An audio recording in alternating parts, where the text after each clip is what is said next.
তাহলে আমাদের কাছে আছে 100টা আলাদা আলাদা তরমুজ এই ফিল্ডের ভেতরে, আর রয়েছে চেক $1 মিলিয়ন। ও আহ। এটা তো একদম পারফেক্ট। ওকে, বুম।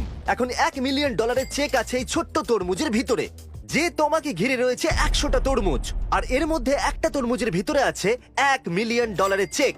তোমাকে একটা তরমুজ ভাঙতে হবে, আর যদি তুমি ওই $1 মিলিয়ন তরমুজটা ভাঙো তাহলে তুমি হয়ে যাবে মিলিয়নিয়ার। আমি পাবে না তুমি। তরমুজটাকে খুঁজে বার করব। আমি তরমুজটাকে খুঁজবই। এখানে আছে বড় তরমুজ, ছোট তরমুজ, সবুজ আর হলুদ। এ তো ডক্টর সুজবুকের মতো বলছে। আমি বুঝতে পারছি না কোনটাকে বাঁচবো। আমি ওটার কাছে কিছু পায়ের দাগ দেখছি, বুঝতে পারছি না। যে আমাদের ফুটপ্রিন্টকে স্টাডি করছে, ও স্টেপকে অ্যানালাইজ করছে। Choices choices choices. তরমুজ বাছো যেটা তুমি ভাঙতে চলেছো। এটা নয়। ওকে। না, না, আমার থেকে দূরে থাকো, না। আমি তরমুজ নই। এটা আমার মিলিয়ন। ওকে, এটাই হবে। দেখো কত শাইনি। এখন আমি মিলিয়নিয়ার হতে যাচ্ছি মিস্টার বিস্ট।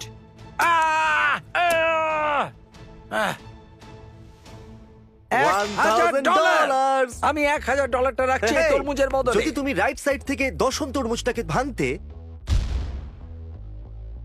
এটা হলো $1000, এই তো এটা। তাহলে তুমি দেখতে পেতে এই $1 মিলিয়ন চেক। এতে লেখা আছে $1 মিলিয়ন। হ্যাঁ, এটাতে লেখা আছে $1 মিলিয়ন। একদম। তো তোমার আর $1 মিলিয়ন মাঝখানে 10টা তরমুজ ছিল।